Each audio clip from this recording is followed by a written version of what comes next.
जैवविविधता दर्शविणारा आणि बोरधरणाच्या काठावर वन्यजीव कसं बहरत चाललंय याचं उदाहरण दाखवत पर्यटकांच्या डोळ्याचे पारणे फेडणारा एक व्हिडिओ समोर आला आहे।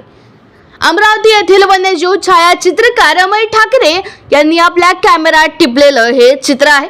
बोरधरणाच्या काठावर पाणी पिण्यासाठी आलेला हरिणाचा कळप वाघाला पाहून स्तब्ध झालाय। वाघाच्या उपस्थितीने आजूबाजूला पक्ष्याचा किलबिलाट सुरू झाला, पण हरिणाचा कळप मात्र वाघोबाकडे एकटक पाहत उभा आहे। मोठ्या दिमाखात चाललेला हा वाघ शिकार करेल असं वाटत असताना शिकार न करता आपली उपस्थिती दाखवत वाघ समोर निघाला आहे। जंगलातल्या जैवविविधतेत असलेले हे वैशिष्ट्य आणि पोट भरलेले असताना शिकार करायची नाहीच, हाच वाघाचा गुणधर्म जणू या व्हिडिओ मधून पाहायला मिळतोय।